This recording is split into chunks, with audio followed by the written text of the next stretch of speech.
ياسين والقرآن الحكيم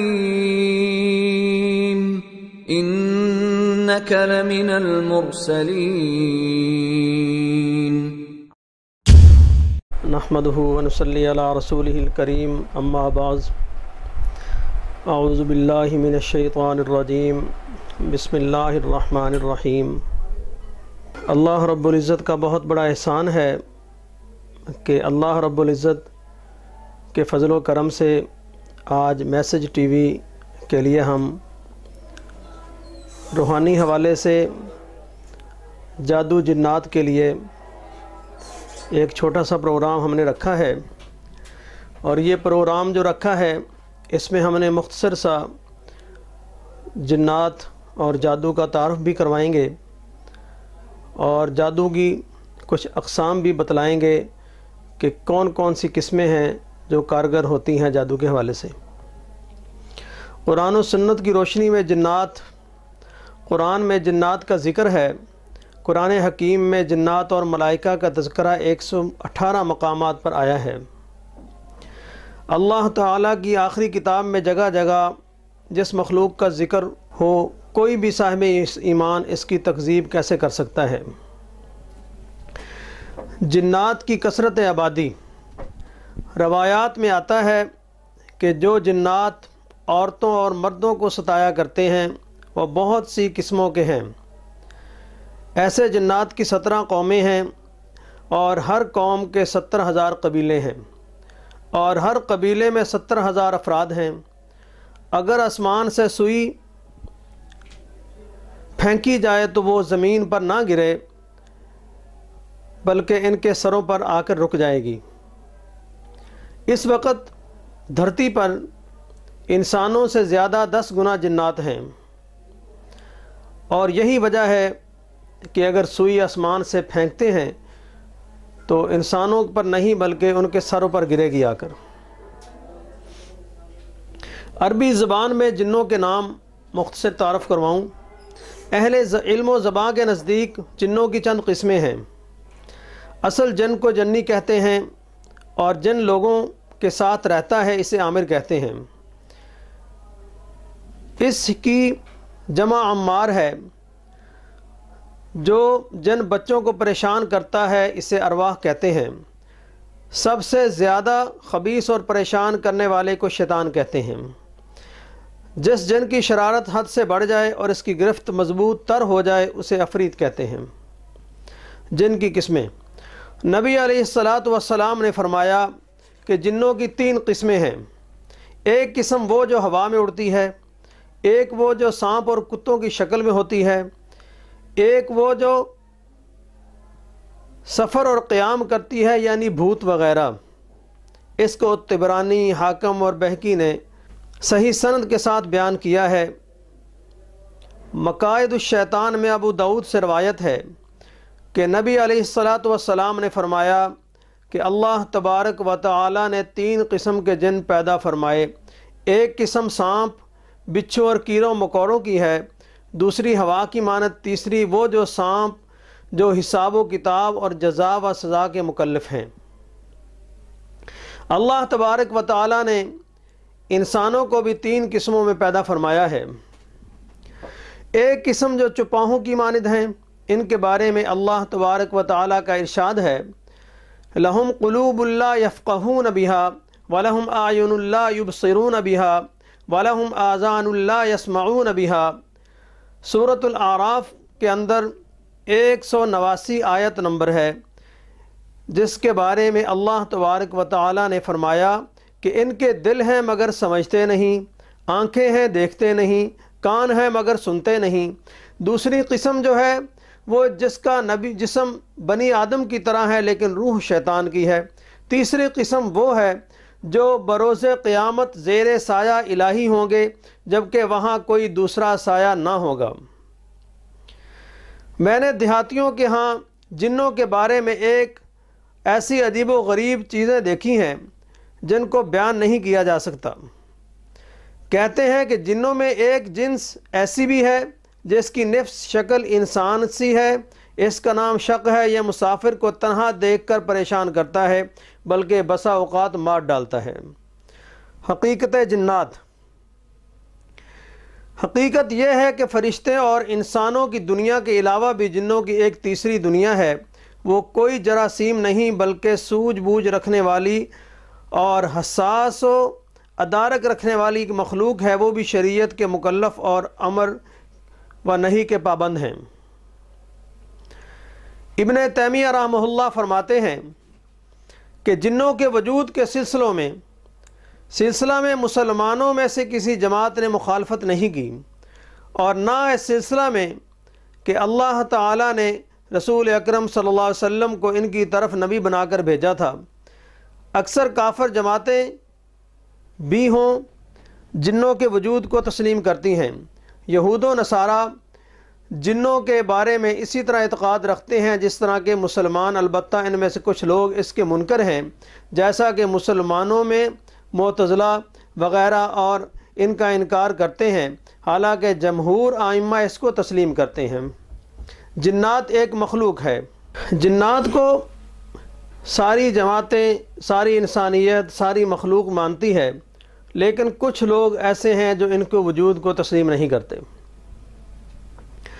جنات ایک مخلوق ہے۔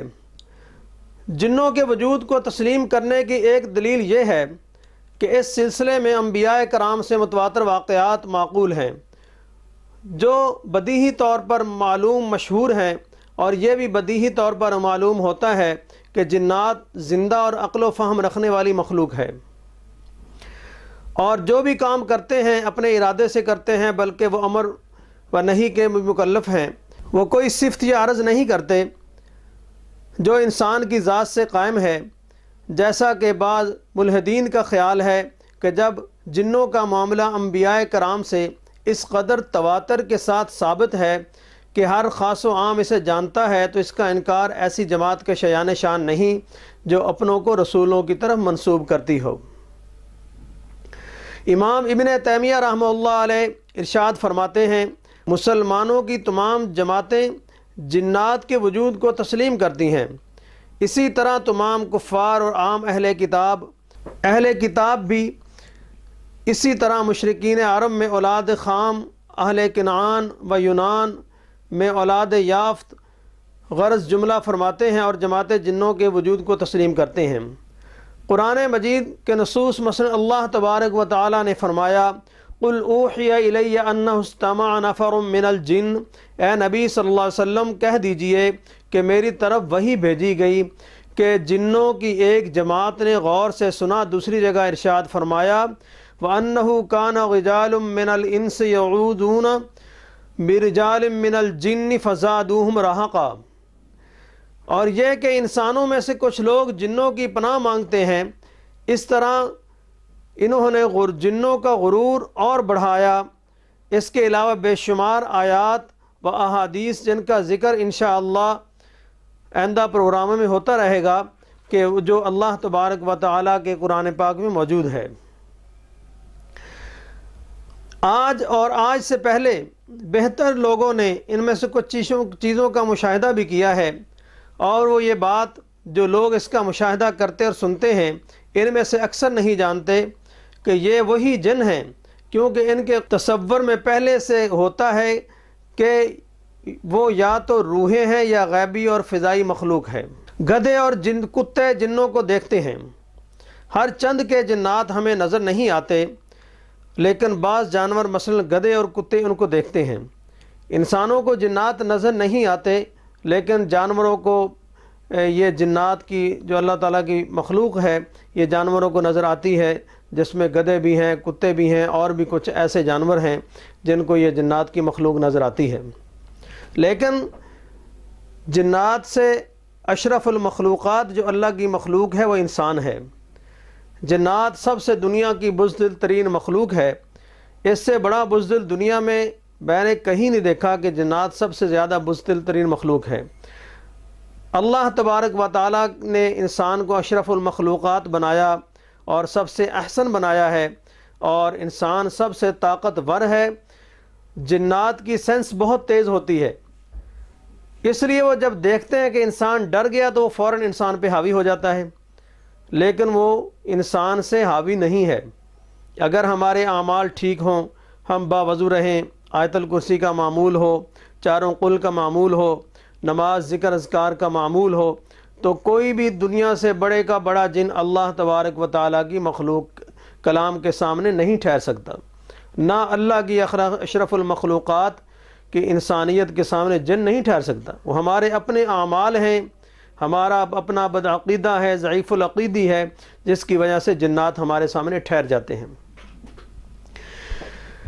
ہر چند کے جنات ہمیں نظر نہیں آتے، لیکن بعض جانور مثلا گدھے اور کتے ان کو دیکھتے ہیں۔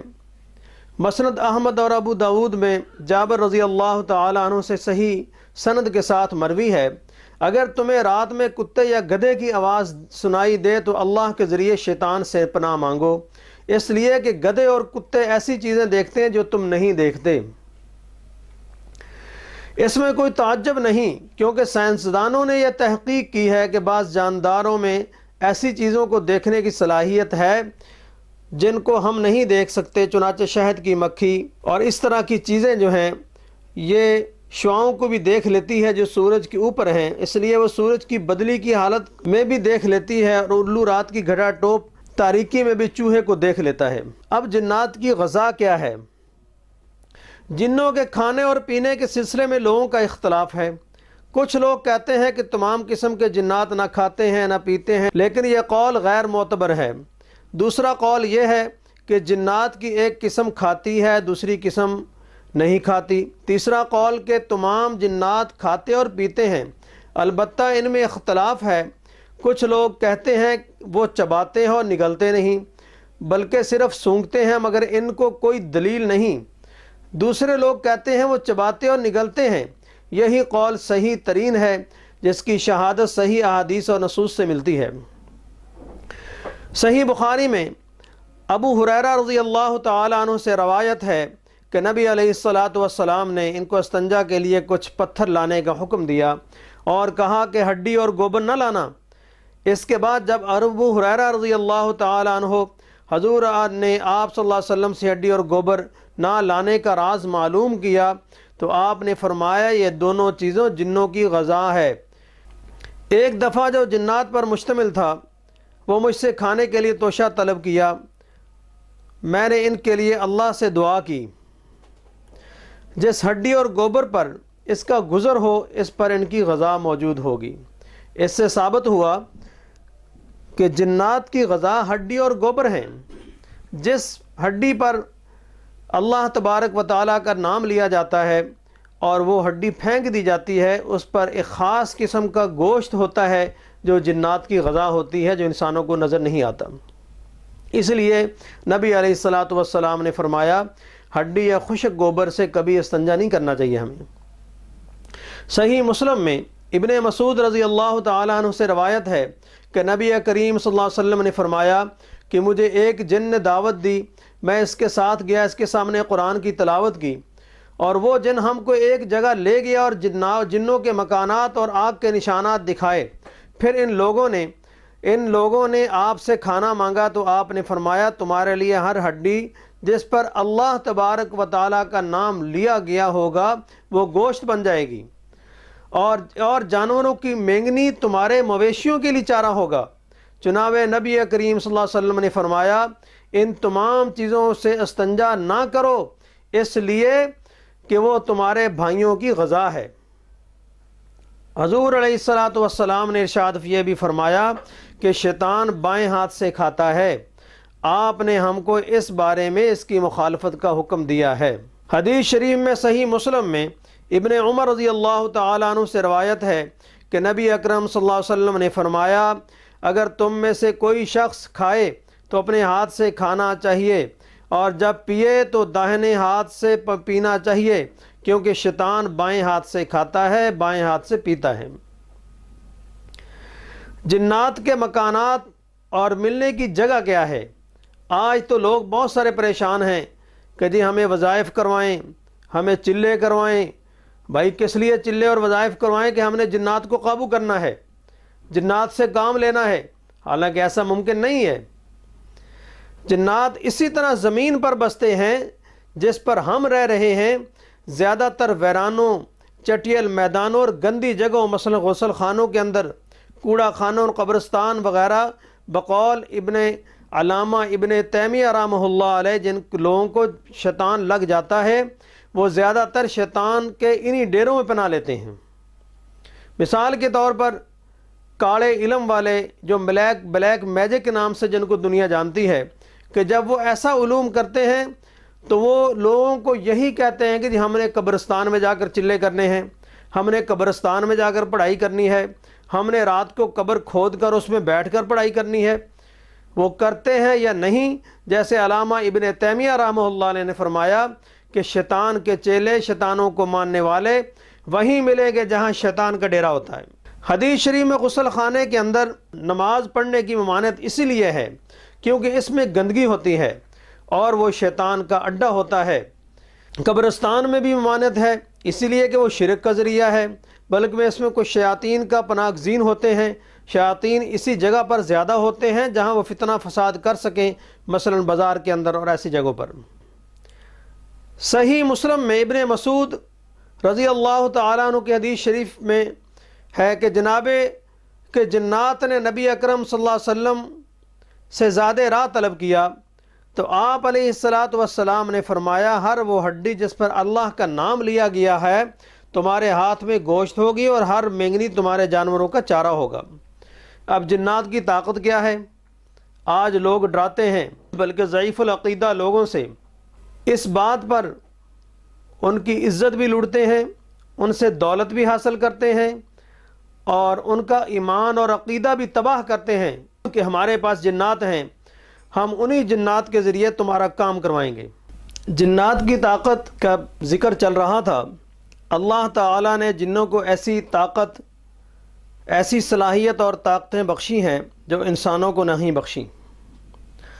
اللہ تبارک و تعالیٰ نے ان کی بعض طاقتوں کا ذکر بھی کیا ہے، جس میں ایک طاقت یہ ہے کہ وہ منٹوں اور سیکنڈ کے اندر ایک جگہ سے دوسری جگہ پہنچ جاتے ہیں، جیسے حضرت سلیمان علیہ السلام کے تخت کا ذکر ہے کہ اس تخت کو کتنی سپیڈ سے وہ لے کر آئے تھے ان کے جنات جو ان کے قید میں تھے، یا ان کے اپنا مخلوق، اللہ کی مخلوق جو ہے۔ حضرت سلیمان علیہ السلام کو جنوں میں سے عفریت نے کہا کہ وہ ملک یمن کی ملکہ کا تخت بیت المقدس میں صرف اتنی دیر میں لا سکتا ہے کہ ایک بیٹھا ہو انسان کھڑا ہو جائے، اور وہیں ایک شخص جس کے پاس کتاب کا علم تھا بول پڑا کہ میں آپ کے پلک جھپکنے سے پہلے ہی سلا دیتا ہوں۔ ارشاد باری تعالیٰ ہے، قال عفریت من الجن انا آتیک بہ قبل ان تقوم من مقامک وانی علیہ لقوی امین۔ قال الذی عنده علم الکتاب انا آتیک بہ قبل ان یرتد الیک طرفک فلما رآہ مستقرا عنده قال ھذا من فضل ربی۔ جنوں میں سے ایک کبھی حقل نے عرض کیا کہ میں حاضر کروں گا قبل اس کے کہ آپ اپنی جگہ سے اٹھیں، اور میں اس کی طاقت رکھتا ہوں اور امانت دار ہوں۔ جس شخص کے پاس کتاب کا علم تھا وہ بولا، میں آپ کی پلک جھپکنے سے پہلے ہی سلا دیتا ہوں۔ جو ہی کہ سلیمان نے اپنے تخت اور اپنے پاس رکھا ہوا دیکھا اور پکار اٹھا، یہ میرے رب کا فضل ہے۔ قال ھذا من فضل ربی۔ ہمارے جیسا کو آج کل کے دور کا ہوتا جاہل، کو مشرک، کو بدعتی ہوتا، وہ کہتا میرے پیر کا کمال ہے، یہ تو میرے علم کا کمال ہے، یہ میرے جنات اور موکلات کا کمال ہے۔ انہوں نے فرمایا نہیں، قال ھذا من فضل ربی، یہ میرے اللہ کا فضل ہے۔ ساتھ ساتھ پیغمبر علیہ السلام عقیدے کی بھی اصلاح فرما دی کہ یہ میرے اللہ کا فضل ہے، تمہارا کوئی کمال نہیں ہے۔ لیکن آج کا پیر شیطان صفت انسان اور جو عزتوں کے رکھوالے تھے کل تک، آج وہ عزتوں کے لٹورے بن چکے ہیں، اور وہ جو انسان کا ایمان کی حفاظت کرنے والے اولیاء اللہ تھے، آج ان کے نام لے کر یہ لوگ ایمان کے ڈاکو ہیں، عزتیں بھی لوٹتے ہیں، ایمان بھی لوٹتے ہیں، لوگوں کی دولت بھی لوٹتے ہیں۔ اور اس سے آخری بات شیطان کے حوالے سے، جنات کے حوالے سے، کہ شیطان جو ہے یہ انسان کے اندر خون کی طرح، رگوں کے اندر خون کی طرح دوڑتا ہے۔ صحیح بخاری و مسلم میں حضرت انس رضی اللہ تعالیٰ عنہ سے مروی ہے کہ رسول اللہ صلی اللہ علیہ وسلم نے فرمایا شیطان انسان کے اندر خون کی طرح دوڑتا ہے۔ انسان کی رگوں کے اندر شیطان خون کی طرح دوڑتا ہے۔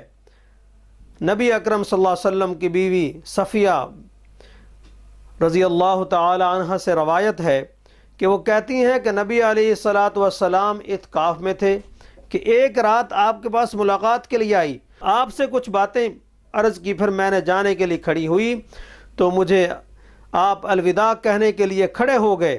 صفیہ کا گھر اسامہ بن زید کے قریب، گھر کے قریب تھا۔ اتنے میں دو انصاری صحابی گزرے، جب انہوں نے نبی علیہ الصلاۃ والسلام کو دیکھا تو تیزی سے چلنے لگے، تو نبی علیہ الصلاۃ والسلام نے فرمایا آہستہ چلو، وہ کوئی اجنبی عورت نہیں بلکہ میری بیوی صفیہ رضی اللہ تعالیٰ عنہ ہے۔ دونوں نے کہا سبحان اللہ، اے اللہ کے رسول صلی اللہ علیہ وسلم، آپ نے فرمایا شیطان انسان کے اندر خون کی طرح دوڑ رہا ہے، مجھے اندیشہ ہے کہ کہیں تمہارے دلوں میں بدگمانی نہ پیدا کر دے۔ میرے دوستو کہ دیکھو نبی علیہ الصلاۃ والسلام سے بڑھ کر کوئی پاک ہستی تھی، کوئی پاک باز ہستی نہیں تھی، لیکن وہ بھی اتنی احتیاط فرما رہے ہیں کہ اپنی بیوی اپنے پاس سے جا رہی ہے، لیکن صحابہ اکرام جو شک کیا سوچ بھی نہیں سکتے، شک بھی نہیں کر سکتے، اپنی جان تو کٹوا دیں لیکن شک تک نہ کریں، ان کو بھی فرما رہے ہیں کہ ٹھہرو میرے جانثارو، یہ کوئی اور نہیں، غیر نہیں بلکہ میری بیوی صفیہ ہے۔ صرف اس لیے کہ شیطان وسوسے ڈالتا ہے، انسان کے اندر رگوں میں خون کی طرح دوڑتا ہے۔ یہ بات نبی علیہ الصلاۃ والسلام نے بتائی کہ آپ صلی اللہ علیہ وسلم نے فرمایا کہ دروازے بند کرو اور بند کرتے وقت اللہ کا نام لو۔ کیوں؟ شیطان ایسا دروازہ نہیں کھول سکتا جو اللہ کے نام پر بند کیا گیا ہو۔ اس کو ابو داؤد، احمد، ابن حیان اور حاکم نے صحیح سند سے روایت کیا ہے۔ شیطان بند دروازہ نہیں کھول سکتا، اور اپنے مشکیزے اللہ کا نام لے کر بند کر دو اور اپنے برتن اللہ کا نام لے کر ڈھانپو اور چراغوں کو بجھا دو۔ امام ابن تیمیہ رحمۃ اللہ علیہ فرماتے ہیں کہ انسان کے جسم میں جن کا داخل ہونا اہل سنت والجماعت کے نزدیک ثابت ہے۔ جو لوگ یہ کہتے ہیں کہ لو جی جن کیسے داخل ہو گیا، بھائی ہم نہیں کہتے، امام ابن تیمیہ رحمہ اللہ وہ اتنے بڑے امام کہ ایک وقت کے اندر 10,000 طلبہ اکرام، طلبہ بھی نہیں علماء اکرام، علامہ ابن تیمیہ رحمۃ اللہ علیہ سے درس حدیث لیا کرتے تھے۔ انہوں نے فرمایا ہے کہ ان اہل سنت والجماعت کے نزدیک ثابت ہے کہ انسان کے جسم میں جن کا داخل ہو سکتا ہے۔ اللہ نے فرمایا الذین یأکلون الربا لا یقومون الا کما یقوم الذی یتخبطہ الشیطان من المس، جو لوگ سود کھاتے ہیں ان کا حال اس شخص کا ہوتا ہے جسے چھو کر شیطان نے بولا کر دیا ہو۔ تو میرے دوستو، بھائیو، بزرگوں، تو اس طرح ہم سود سے بھی بچیں، حرام کاری سے بھی بچیں، باوضو رہیں، درود شریف کثرت سے پڑھیں، آیت الکرسی کا معمول بنائیں، چاروں کل کا معمول بنائیں، تو انشاءاللہ یہ شیاطین سے ہم محفوظ رہ سکتے ہیں۔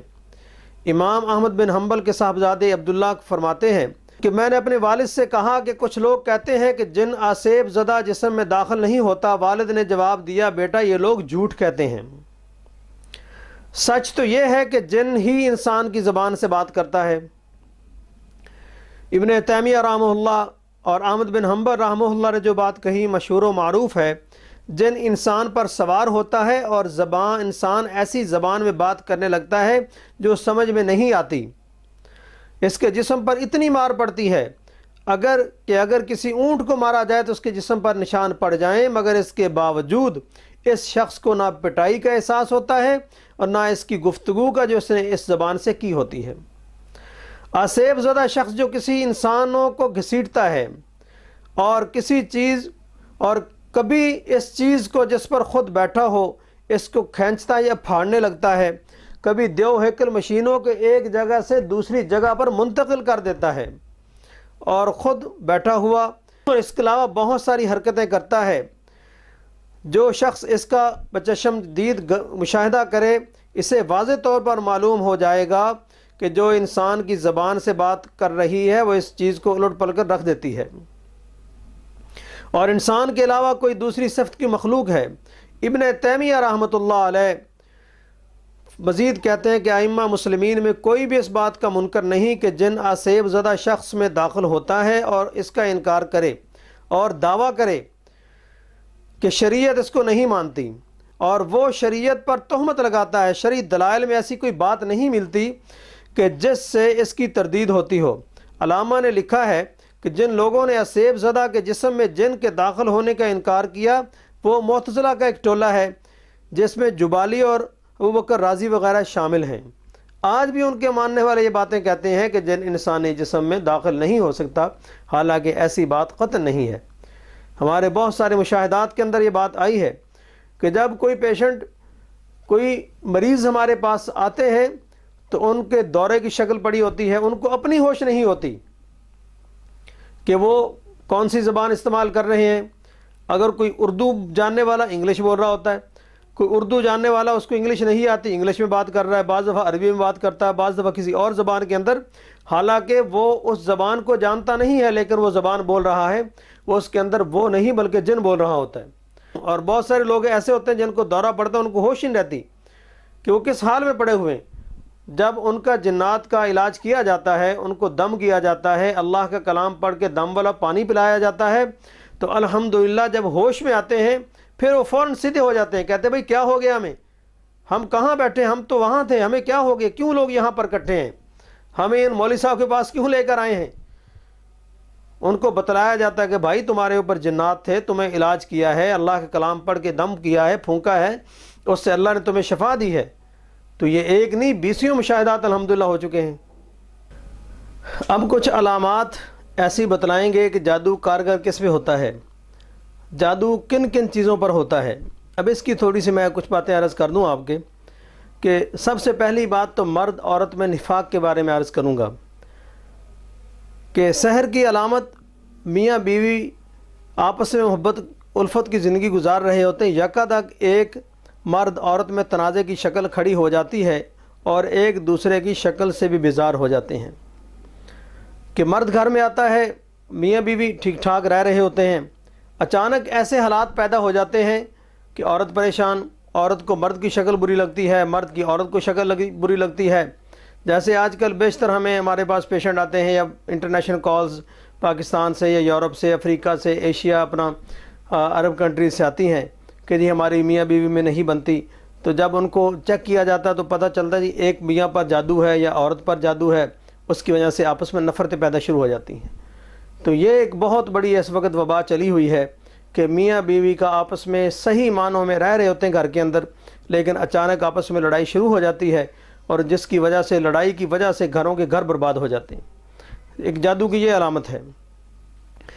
شوہر کی جس طرح شکل بری لگتی ہے، دوسری بات، تیسری عورت سے نفرت ہوتی ہے کہ عورت اچھی خاصی ہوتی، خوبصورت بھی ہوتی ہے، سب کچھ دن رات کام بھی کرتی ہے، لیکن شوہر کو اتنا بدظن متنفر کر دیا جاتا ہے کہ وہ شوہر اپنی بیوی سے دور ہو جاتا ہے۔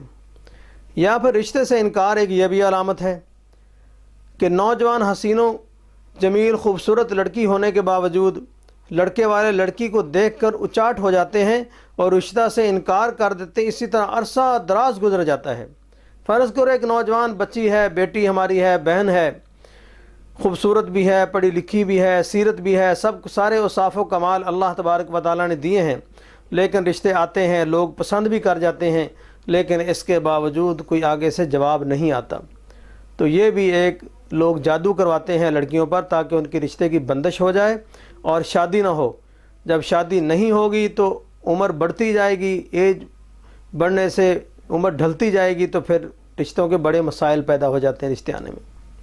مرد اپنی بیوی بچوں پر محبت میں جان دیتا ہے مگر سحر زدہ ہونے کے بعد نفرت و بغض کرتا ہے اور سمجھانے والا بھی دشمن لگتا ہے۔ ایک اس مرد پر بھی جادو ہوتا ہے جو اپنے بچوں اور بیوی دونوں سے نفرت کرنے لگ جاتا ہے پہلے بہترین ہوتا تھا، بچوں سے پیار، بیوی سے محبت، شفقت بچوں پر اور بیوی کے حقوق، سارے معاملات، لیکن جب جادو ہوتا ہے تو وہ بالکل نفرت کرتا ہے، سمجھانے والوں کو بھی اپنا دشمن سمجھتا ہے۔ ایک قسم یہ بھی ہے جادو کی۔ اور اس کے علاوہ جانوروں پر بھی لوگ جادو کر دیتے ہیں۔ بھیڑ بکریاں، گائیں بھینسیں، ان کا دودھ خشک ہونا شروع ہو جاتا ہے، بچے مر جاتے ہیں، دودھ دینے والے جانور بیمار ہو جاتے ہیں، یہ بھی لوگ جادو کرتے ہیں۔ چوپاہوں پر جادو جو ہوتا ہے، ان میں ایک تکلیف یہ بھی ہوتی ہے کہ جوڑوں میں درد شروع ہو جاتی ہے چوپاہوں کے، جانوروں کے، اور وہ گھاس بھی کھانا چھوڑ دیتے ہیں، اور بر وقت علاج نہ ہو تو مر جاتے ہیں بیچارے وہ جانور، اور لاکھوں روپے کے لوگوں کے سر نقصان ہو رہا ہے۔ اور ایک قسم عورتوں پر جادو کی یہ بھی ہے کہ بچے ضائع ہونے شروع ہو جاتے ہیں۔ اس میں جانوروں کے بچے بھی ہیں اور عورتوں کے بچے بھی ہیں، یا تو عورتوں کے بچے بر وقت پیدا ہو جائیں گے، یا مرے ہوئے پیدا ہوں گے، یا ہوں گے ہی نہیں، یا پھر ایک قسم یہ بھی جادو کی ہے کہ سحر کے ذریعے خاص کر اولاد کو نشانہ بنایا جاتا ہے، یعنی کہ نامولود اور شیر خوار بچوں پر یہ سحر کیا جاتا ہے کہ وہ سوکھ کر مر جائیں۔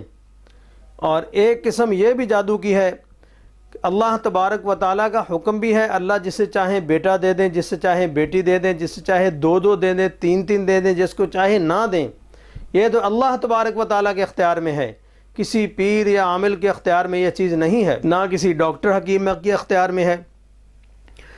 لیکن جادو کی ایک قسم یہ ہے کہ دوپہر میں بروز منگل یا جمعہ کو ایک پتلا بنا کر عورت کے راستے میں ڈال دیا جاتا ہے، یا اس کو قبرستان دفنا دیا جاتا ہے اس پتلے کو، کہ جس عورت کا پتلا بنایا جاتا ہے وہ جادو کے ذریعے اس کے ہاں لڑکیاں زیادہ پیدا ہوتی ہیں، لڑکے نہیں ہوتے، اور جب اللہ نے لڑکا دینا ہوتا ہے تو پھر اسباب پیدا ہو جائے، اس کا علاج ہو جاتا ہے الحمدللہ، جادو کے اثرات ختم ہو جاتے ہیں۔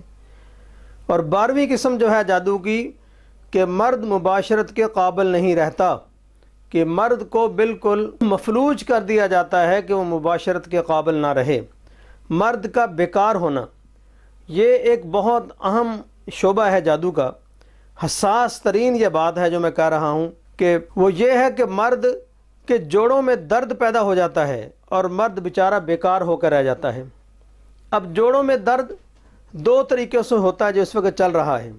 ایک طریقہ تو یہ ہے کہ جادو کے ذریعے مرد کے جوڑ بیکار ہو جاتے ہیں، اور دوسرا جو سب سے خطرناک طریقہ یہ ہے کہ آج کل اکثر کالے علم والے لوگ اور جاہل قسم کے جو لوگ ہیں، انہوں نے مختلف کیمیکل کا استعمال کرتے ہیں، سلو پوائزن کا استعمال کرتے ہیں، جس میں پارا بھی ہے اور مختلف کیمیکلز ہیں، جو وہ تویزوں کے ذریعے پیشنٹ کو کھلا دیتے ہیں، اور وہ عورتیں اپنے شوہروں کو یا کسی بھی دشمن کو جا کر جب تویز پلاتے ہیں تو وہ کسی نہ کسی جگہ پر افیکٹ اس کا ہوتا ہے، خاص کر جوڑوں کے اندر، تو وہ بیچارے ساری عمر کے لیے جوڑوں سے معذور ہو کر بیچارے چارپائی پر بیٹھ جاتے ہیں، اور یہ بہت خطرناک چیز ہے۔ اور لوگ پھر کیا کہتے ہیں، وہ عورتیں، دیکھا یہ مرد تو ایک تویز کی مار تھا، اس کو نہیں پتا کہ اس بدبخت پیر نے جس نے 35 40 یا 30 ہزار روپیہ لیا ہے تم سے، وہ تمہیں تعویذ نہیں دیا بلکہ سلو پوائزن زہر لگا کر کاغذ پر اس سے تعویذ لکھ کے دے دیے تاکہ یہ مرد جوڑوں سے معذور ہو جائے۔ اور اس کے علاوہ دلہن کو اپنے شوہر یا جس سے وابستہ اس کے ساتھ نفرت ہو جاتی ہے، اور وہ ایک دوسرے کے طور پر جنسی حقوق ادا نہیں کر سکتے، یہ بھی جادو کی ایک قسم ہے۔ عورت کے پیٹ میں پانی کا بھر جانا، یہ بھی ایک جادو کی قسم ہے کہ جادوگر بعض لوگ ایسے جادو کرتے ہیں، اور شکل و صورت میں بھیانک ہونا۔ 15ویں قسم سحر کی یہ ہے کہ سحر زدہ ہونے کے بعد عورت رنگ بدلتی رہتی ہے، اور تھوڑی دیر کے بعد تبدیلی رونما ہوتی، شکل و صورت بھیانک ہو جاتی ہے، اور اس کے علاوہ بانجھپن بھی ہے۔ 17ویں قسم یہ ہے سحر کی کہ عورت کو باندھ دیا جاتا ہے اور عورت میں بانجھپن اتر آتا ہے، ماہواری بھی رکی جاتی ہے اور حمل وغیرہ نہیں ہوتا، یہ بھی ایک جادو کی قسم ہے۔ تو یہ ساری اقسام جادو کی ہیں۔ اس سمے میں مویشی کا مر جانا، ازدواجی رشتے منقطع ہو جانے، اور گھر کا ویران ہو جانا، اچھا خاصا کہ گھر جو ہنستا بستا گھر تھا ویران ہو جاتا ہے، اس کی خیر و برکت اڑ جاتی ہے، محبت و الفت جاتی رہتی ہے، ایک دوسروں کو دشمن سمجھنا، رات دن جھگڑتے رہنا گھر کے اندر، یہ بھی ایک جادو کی قسم ہے۔ پھر بیماری ہے کہ ایک انسان ٹھیک ہے، صحت مند ہے، جب کسی شخص نے مرد یا عورت کو شدید بیماری میں مبتلا کر دیا جاتا ہے اور کسی صورت وہ صحت یاب نہیں ہوتے۔ میاں بیوی کو یا کسی بھی مرد و عورت کو جب اس پر جادو ہوتا ہے تو وہ سخت بیماری میں مبتلا ہو جاتا ہے، اور اس بیماری کی وجہ سے اس پر نہ دوا اثر کرتی ہے نہ غذا اثر کرتی ہے۔ ڈاکٹر حضرات بھی پریشان، حکماء بھی پریشان، اطباء سارے پریشان کہ ہم اچھی سے اچھی دوائی، مہنگی سے مہنگی دوائی اور دور دراز سے ہم دوا منگا کر کھلا رہے ہیں، مگر مریض پر اثر نہیں ہو رہا۔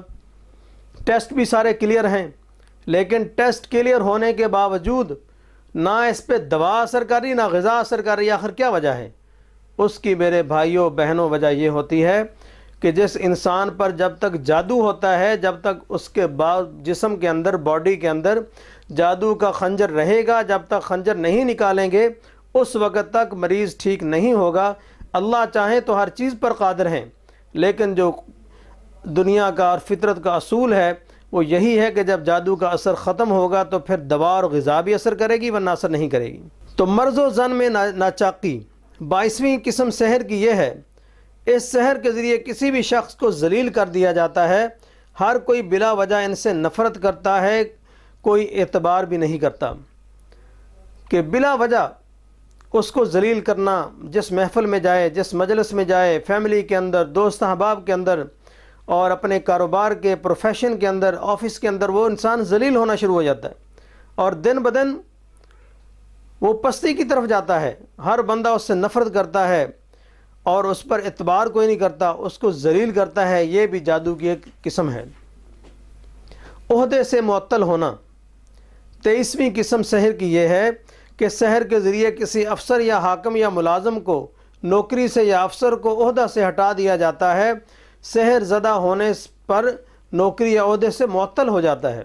یہ ایک بہت خطرناک قسم ہے کہ ایک انسان کی روزی لگی ہوئی ہے، اللہ تبارک و تعالیٰ اس کو وہاں سے رزق دے رہا ہے، باعزت جاب کر رہا ہے، چاہے وہ افسر ہے یا نوکر ہے، چپڑاسی ہے یا کسی بڑے عہدے پر ہے، ایگزیکٹو کلاس میں ہے، اس کی روٹی رزق لگا ہوا ہے، رزق اس کو اچانک معطل کر دیا جائے، عہدے سے ہٹا دیا جائے یا ایسی جگہ بھجوا دیا جائے جہاں بیچارہ تنگ ہو جائے، گھر سے دور دراز، بچوں سے دور، اور انہوں کو پھینک دیا جائے، تو یہ بھی جادو کی قسم ہے۔ 24ویں قسم فقیر و کنگال، امیر تاجر کو زیرو کر دینا، عہدے سے گرا دیا جاتا ہے اور فقیر و کنگال بنا دیا جاتا ہے۔ ایک آدمی بزنس مین ہے، اس کی اپنی فیکٹری بھی ہے، اس کی اپنی دکان بھی ہے، اس کے ملازمین ہے، اچھا خاصا بزنس چل رہا ہے، لیکن اچانک ایسے کرائسس آتے ہیں کہ اس کا لاکھوں کروڑوں کا بزنس ڈوب جائے اور پتہ بھی نہ چلے، اور کہاں گاڑیاں شایان شان اس کے، کہاں بنگلے، شاہی بنگلے اور اچھی لگژری گاڑیاں، اور کہاں پھر موٹر بائک بھی آ جائے۔ تو یہ چیز بھی ایک جادو کی قسم ہے۔ 25ویں قسم عورت کو برباد کیا جاتا ہے، جادوگر عورتوں کو برباد کرنے کا بھی جادو ہوتا ہے۔ اس میں عورت کو اجاڑ دیا جاتا ہے، یعنی طلاق دلا دی جاتی ہے۔ جب تک اس جادو کا کاٹ نہ ہو، ختم نہ ہو، کتنے ہی نکاح کر لیے جائیں سب ختم ہوتے رہیں گے۔ ایک نکاح کرے گا، دوسرا کرے گا، تیسرا کرے گا، یا وہ عورت کرے گی تو وہ نکاح ختم ہوتے رہیں گے۔ عورت کی بربادی شروع ہے۔ جب جادو ختم ہو جائے گا، اس کی کاٹ ہو جائے گی اللہ تبارک و تعالیٰ کے کلام سے، تو پھر الحمدللہ اس کو وہ تکلیف نہیں ہوگی۔ اور اسی طرح ایک تبادلے کا کرا دیا جاتا ہے، شہر سے دور کر دیا جاتا ہے۔ حسن و جمال کا خراب ہونا، ایک خوبصورت نوجوان ہے، اس کے چہرے کو بگاڑ دیا جاتا ہے، اس میں طرح طرح کی بیماریاں پیدا ہو جاتی ہیں، اس کے حسن و جمال کو خراب کر دیا جاتا ہے، جس سے وہ اپنوں میں بھی ذلیل ہوتا ہے، پرایوں میں بھی ذلیل ہوتا ہے۔ مکان کا اجاڑ دینا، اس قسم کے سحر میں ہر ترقی کو مسدود کر دیا جاتا ہے، یہاں تک کہ تعمیر شدہ مکان کو اجاڑ دیا جاتا ہے۔ اس گھر میں کوئی آباد نہیں ہو پاتا بلکہ ویران رہتا ہے، جو بھی مکان میں آتا ہے جلد ہی بھاگ جاتا ہے۔ اس طرح کے جادو جو ہیں یہ 4 طریقوں سے ہوتے ہیں۔ ایک طریقہ یہ ہوتا ہے کہ جادو سب سے زیادہ جو لوگ یہاں پر کرتے ہیں کہ جادو کو زمین میں دفنا دیا جاتا ہے۔ زمین میں دفنانے سے مراد کہ اس کا پتلا بنا کر اس میں سوئیاں گاڑ کر، جیسے یہاں ایک جلوں موڑ سے خاتون میرے پاس آئی اپنے بیٹے کو لے کر ساتھ، اس نے کہا جی چند دن قبل میرا بیٹا روڈ ایکسیڈنٹ کی شکل میں اللہ کو پیارا ہو گیا، تو اس کی قبر پر ہم 5-6 دن کے بعد فاتحہ پڑھنے گئے تو وہاں پر آگ بھی جلی ہوئی تھی اور قبر بھی کھدی ہوئی تھی۔ جب ہم نے اس جگہ کو دیکھا کہ آگ بھی جلی ہوئی ہے، اس کا مطلب کچھ چیز جلائی گئی ہے اور قبر بھی کھدی ہوئی ہے، جب ہم نے اس جگہ کو مزید کھودا تو وہاں سے ایک پتلا نکلا۔ وہ پتلا میرے پاس لے کر آئے، جب میں نے اس پتلے کو دیکھا تو اس پر سے کے کانٹے لگے ہوئے تھے۔ اس کا کپڑے کا پتلا بنا کر اندر روئی ڈال کر اس پر تقریباً 37 سوئیاں لگی ہوئی تھیں، جو کپڑے سلائی کرنے والی سوئیاں ہوتی ہیں، 37 سوئیاں تھیں، اور سے کا کانٹا اس کے سر میں ڈال کر پاؤں سے نکالا ہوا تھا نیچے سے۔ تو اس طرح کر کے وہ میں نے ایک ایک سوئی نکالتا چلا گیا، اس پہ اللہ کا کلام پڑھ کر اس کا توڑ کیا اور اس کے اثرات ختم ہوئے الحمدللہ۔ اسی طرح مختلف طریقوں سے کالے علم والے جو یہ شیطانی طاقتوں کے ذریعے جادو کرتے ہیں زمین میں دفن کرتے ہیں۔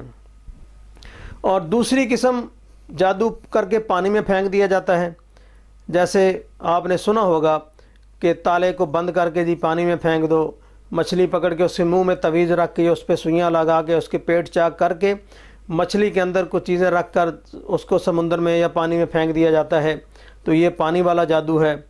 ایک جادو کھلانے پلانے والا ہے کہ غلیظ چیزوں سے تویز لکھ کر تو وہ تویز کھلا پلا دیے جاتے ہیں، اور جب وہ کھلائے پلائے جاتے ہیں تو وہ انسان کے اندر رگوں میں خون کی طرح غذا بن کر شامل ہو جاتے ہیں۔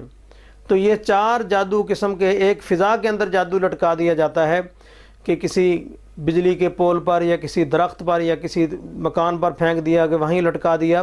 تو یہ 4 قسم کے جادو زیادہ اس وقت لوگ کر رہے ہیں، ایک زمین میں دفن کرنے والا، دوسرا پانی کے اندر پھینکنے والا، اور تیسرا جادو جو ہے وہ اپنا کھلانے پلانے والا، چوتھا فضا کے اندر۔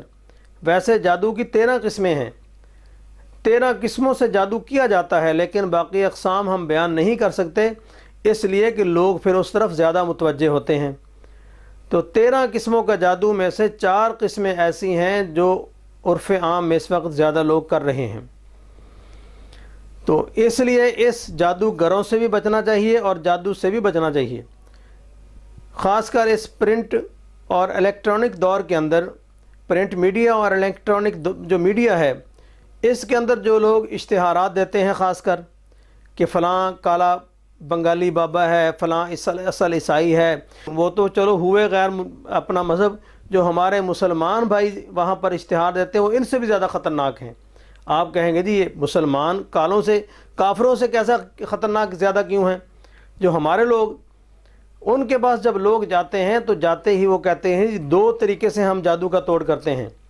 اب یہ جاہل بیچارے ضعیف العقیدہ لوگ جو دین کو نہیں سمجھتے، جو اللہ تبارک و تعالیٰ کی حقانیت کو نہیں سمجھتے، رب کو نہ رب کو سمجھتے ہیں نہ رب کے فرمان کو سمجھتے ہیں، بیچارے مصیبت زدہ لوگ جب جاتے ہیں تو وہ کہتے ہیں جادو ہم 2 طریقے کا توڑ کرتے ہیں۔ وہ کہتے ہیں جی 2 طریقے کیا ہیں؟ وہ کہتے ہیں جی ایک تو کالے سے کرتے ہیں، ایک نوری سے کرتے ہیں۔ آپ بتائیں کہ آپ نے کالے سے کروانا یا نوری سے؟ وہ جی کالا کیا ہوتا ہے اور نوری اس کی ایکسپلین کریں۔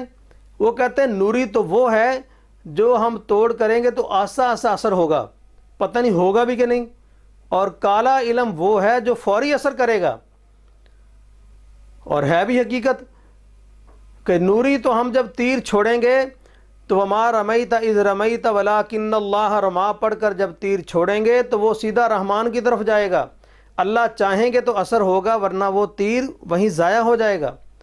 اور شیطان کیا ہے کہ وہ رحمان کا تعلق نہیں ہے، ہم نے شیطان کا نام لے کے تیر کو چھوڑنا ہے، جب اس کو چھوڑیں گے تو شیطانی طاقت لے کر سیدھی جا کر اپنے ٹارگٹ کو ہٹ کرے گی، جب ہٹ کرے گی تو اسی لیے اس کو گناہ عظیم قرار دیا گیا کالے علم کو۔ تو وہ لوگ کہتے ہیں نہیں جی نوری چھوڑیں، کالے سے کروا دیں، چونکہ ہمیں تو فوری کرنا ہے۔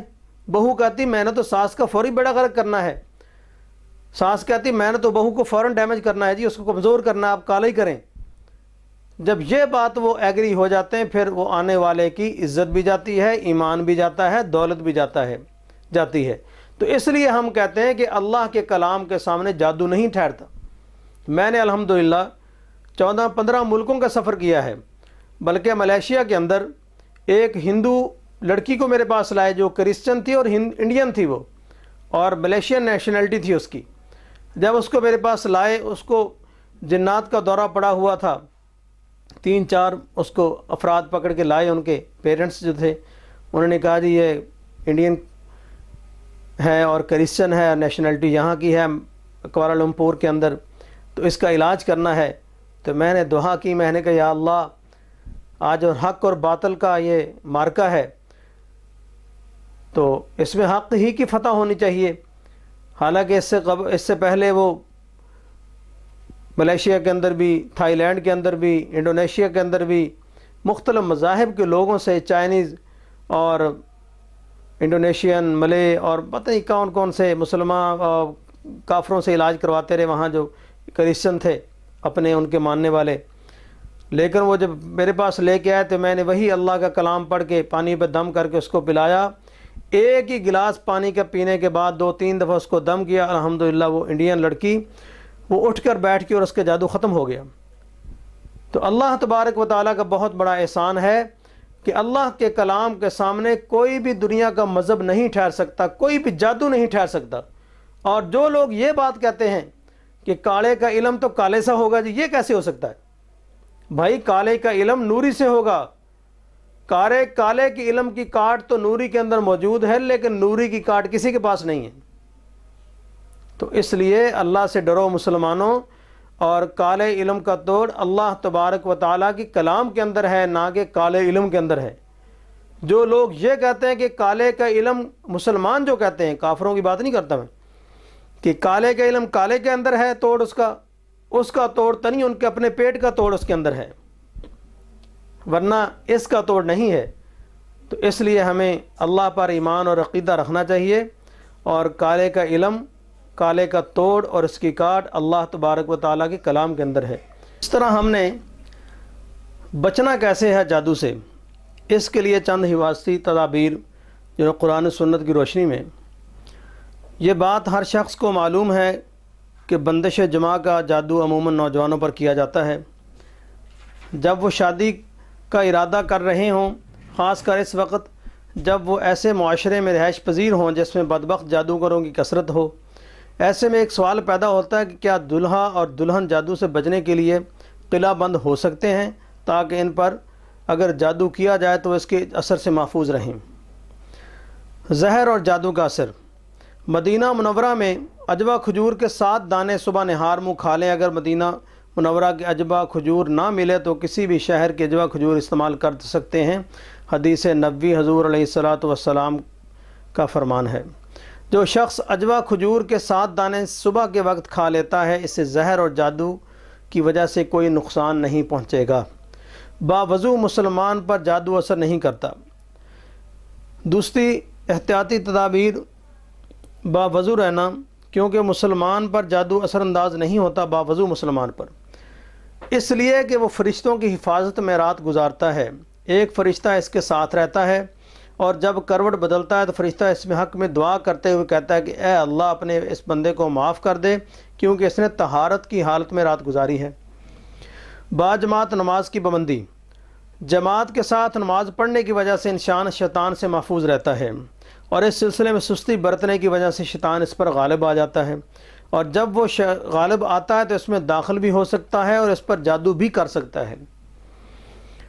حضور علیہ الصلوۃ کا فرمان ہے، کسی بستی میں جب 3 آدمی موجود ہوں اور وہ باجماعت نماز ادا نہ کریں تو شیطان ان پر غالب آ جاتا ہے۔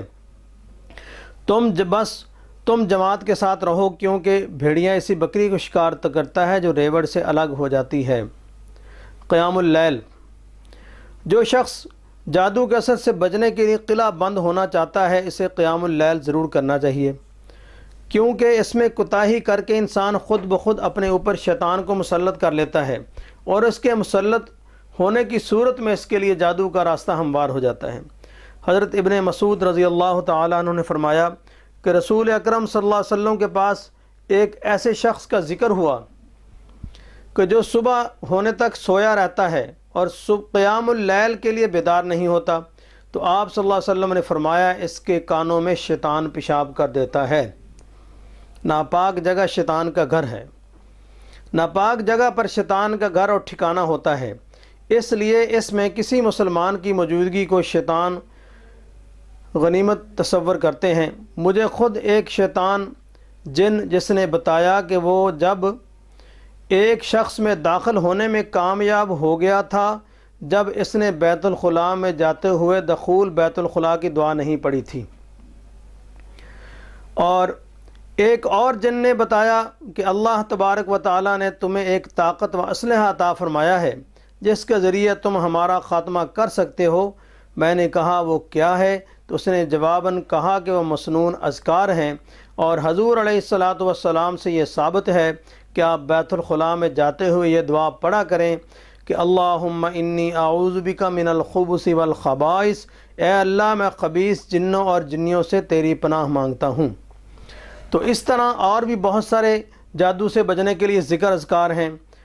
مثال کے طور پر نمازوں کے بعد آیت الکرسی کا اہتمام، فجر کے بعد آیت الکرسی 9 مرتبہ، ظہر کی نماز کے بعد آیت الکرسی 8 مرتبہ، عصر کی نماز کے بعد آیت الکرسی 8 مرتبہ، مغرب کی نماز کے بعد آیت الکرسی 8 مرتبہ، اسی طرح عشاء کی نماز کے بعد آیت الکرسی 8 مرتبہ۔